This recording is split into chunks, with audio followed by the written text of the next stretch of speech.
بسم اللہ الرحمن الرحیم۔ السلام علیکم۔ ایپسیکس آن لائن سپورٹ پروگرام میں آپ کو خوش آمدید۔ درجہ اول تا سوم، جماعت سوم۔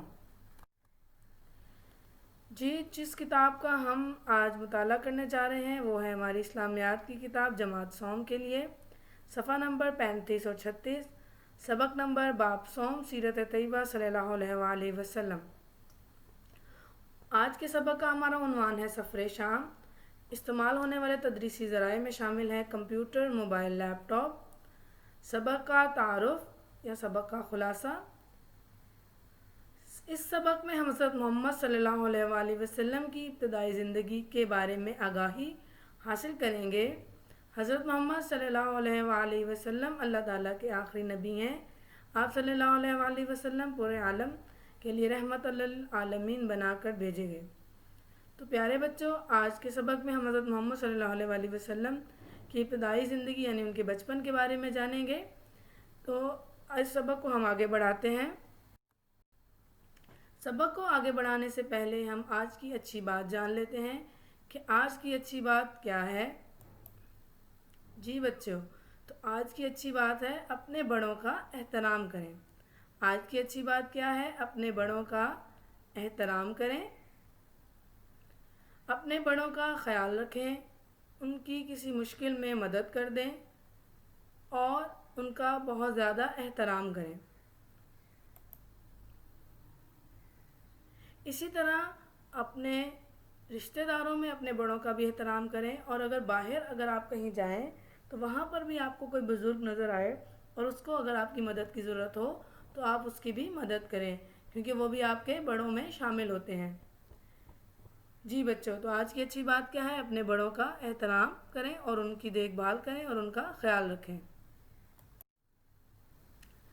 جی، عنوان۔ آج کے سبق کا ہمارا عنوان کیا ہے وہ دیکھ لیتے ہیں۔ جی بچوں، تو آج کے ہمارے سبق کا عنوان ہے سفر شام۔ پیارے بچوں، یہ حضرت محمد صلی اللہ علیہ وآلہ وسلم کے بچپن کے واقعے پہ مشتمل سبق ہے۔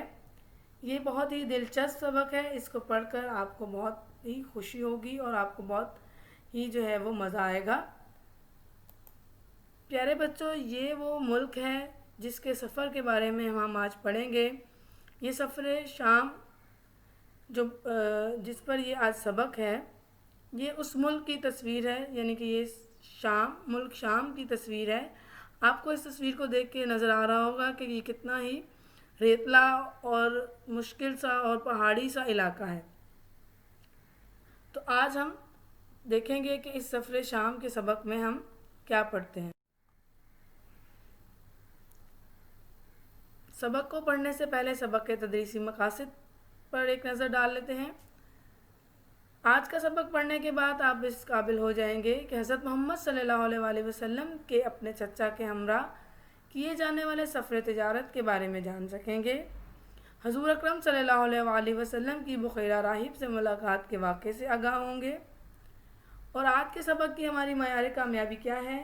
پیارے بچوں، چونکہ ہم مسلمان ہیں اور یہ اللہ تعالیٰ کا بہت بڑا ہم پر کرم ہے کہ ہم مسلمان ہیں، تو مسلمان ہونے کے ناطے یہ ہمارا فرض ہے کہ حضرت محمد صلی اللہ علیہ وآلہ وسلم کے بتائے ہوئے طریقوں پر اپنی زندگی گزاریں۔ حضرت محمد صلی اللہ علیہ وآلہ وسلم کے بتائے ہوئے طریقوں کو اپنانا ہی ہمارے ہر اسلامیات کے سبق کا معیار کامیابی ہے۔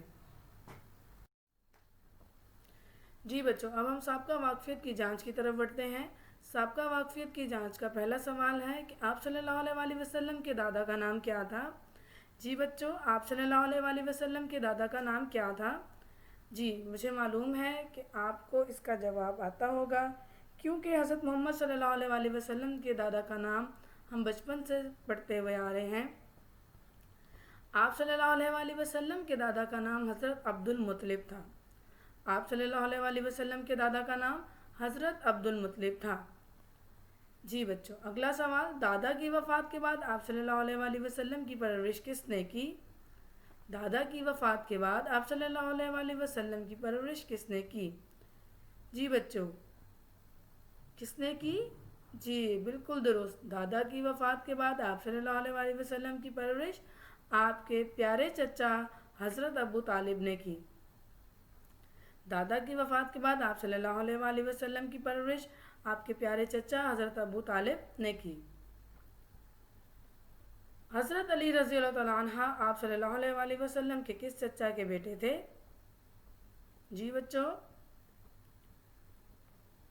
جماعت دوم میں آپ اس کے بارے میں پڑھ کر بھی آئے ہوئے ہیں، تو اپنے ذہن پر ذرا زور ڈالیے۔ جی بالکل درست، حضرت علی رضی اللہ تعالیٰ عنہ آپ صلی اللہ علیہ وآلہ وسلم کے چچا حضرت ابو طالب کے بیٹے تھے۔ کس چچا کے بیٹے تھے؟ حضرت ابو طالب کے بیٹے تھے۔ جی بچوں، تو آج کا جو ہمارا سبق ہے وہ ہے سفر شام۔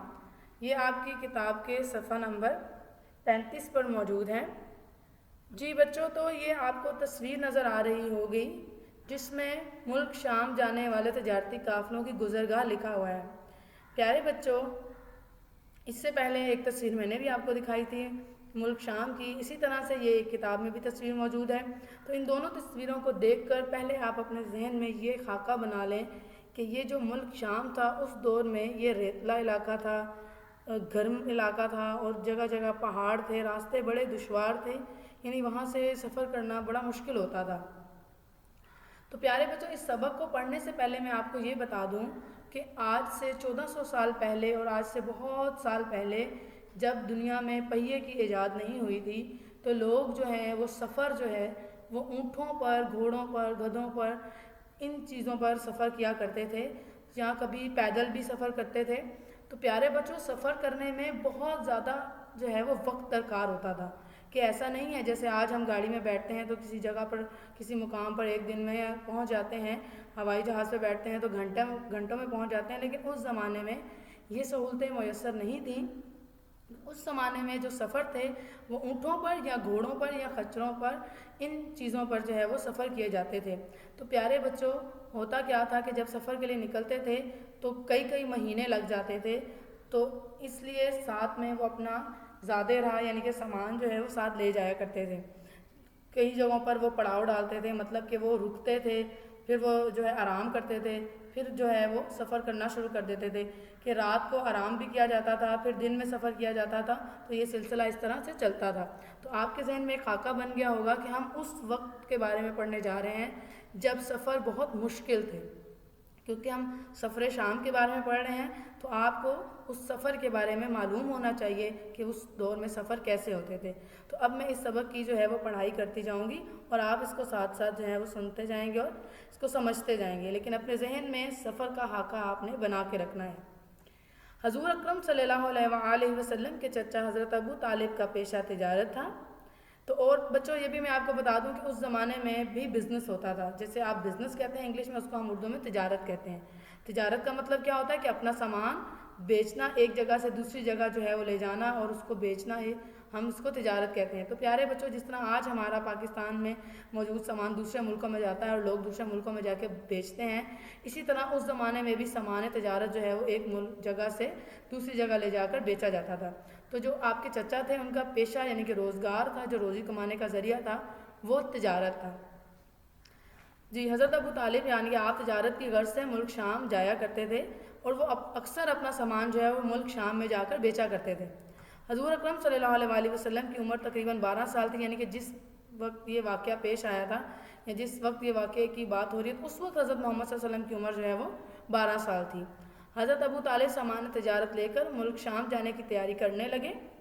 جب وہ اپنا سامان وغیرہ تیار کر رہے تھے، تجارت کا سامان لے جانے کے لیے تیاری کر رہے تھے، اپنے سواری کو تیار کر رہے تھے، تو اس وقت آپ صلی اللہ علیہ وآلہ وسلم نے ملک شام جانے کی خواہش ظاہر کی، یعنی کہ آپ صلی اللہ، آپ کو میں نے بتایا تھا کہ حضرت ابو طالب کا حضرت محمد صلی اللہ علیہ وسلم اتنی محبت تھی کہ وہ ان کو ہر جگہ جہاں بھی جاتے تھے اپنے ساتھ لے جاتے تھے۔ تو اب حضرت محمد صلی اللہ علیہ وسلم نے خواہش ظاہر کی کہ آپ مجھے بھی جو ہے وہ اپنے ساتھ لے جائیں، تو میں بھی جو ہے وہ ملک شام جانا چاہتا ہوں۔ اسی طرح سے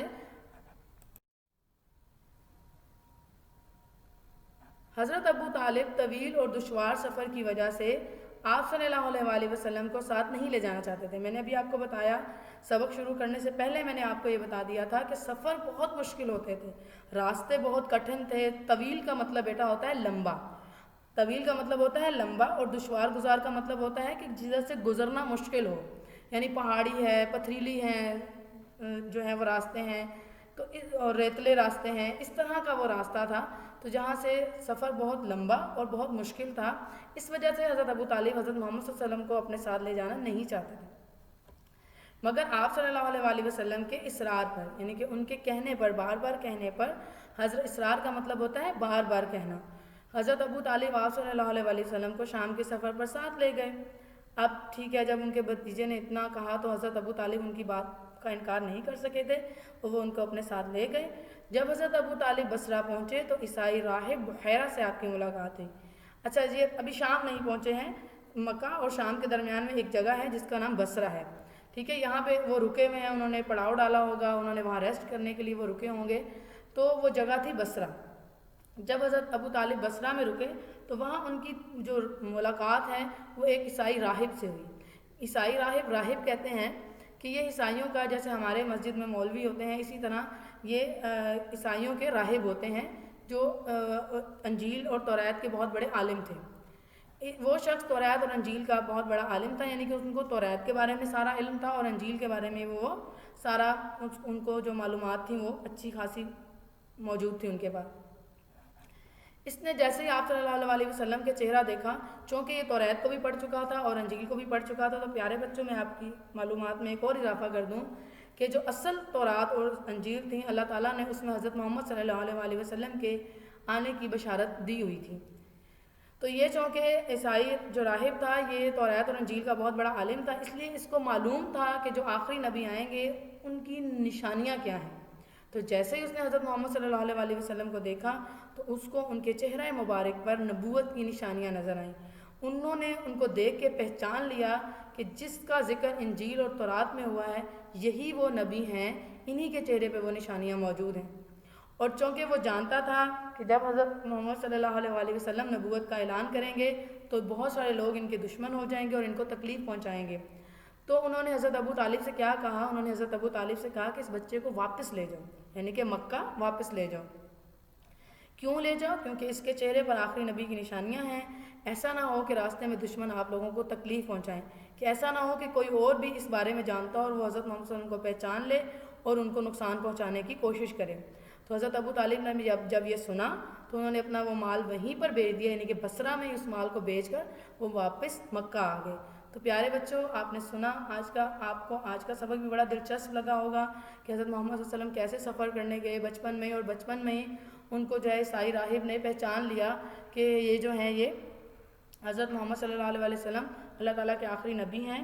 اور اس کے بعد انہوں نے اس حضرت محمد صلی اللہ علیہ وسلم کو وہاں سے واپس لے گئے. جی بچوں، یہ ہمارا آج کا سبق تھا سفر شام. میں امید کرتی ہوں اس کو پڑھ کر آپ کو بہت ہی مزہ آیا ہوگا اور یہ آپ کو بڑا دلچسپ لگا ہوگا.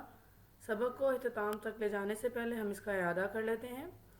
سبق ہم نے جو آج پڑھا اس کے اہم نکات درج ذیل ہیں. پیشہ تجارت، حضرت ابو طالب کا پیشہ تجارت تھا. دشوار گزار راستہ، حضرت ابو طالب اپنا تجارتی سامان لے کر سفر شام کے لیے نکل رہے تھے اور حضرت محمد صلی اللہ علیہ وسلم نے ان کے ساتھ جانے کا اصرار کیا تو انہوں نے ان کو سمجھایا کہ وہاں کا راستہ بہت طویل اور دشوار گزار ہے. حضرت محمد صلی اللہ علیہ وسلم کے اصرار کرنے پر حضرت ابو طالب ان کو ساتھ لے گئے.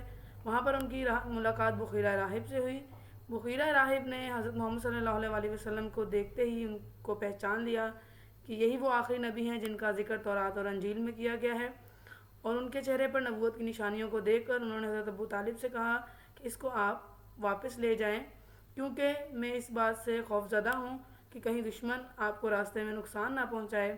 تو حضرت ابو طالب نے جیسے ہی بحیرہ راہب کی یہ بات سنی تو وہ حضرت محمد صلی اللہ علیہ وسلم کو لے کر مکہ روانہ ہو گئے. جی پیارے بچوں، تو یہ تھا ہمارا آج کا سبق جو مجھے امید ہے آپ کو بہت پسند آیا ہوگا. ایک چھوٹے سے پیغام کے ساتھ میں آپ سے اجازت چاہوں گی.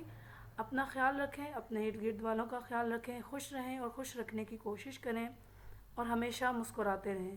شکریہ. اللہ حافظ.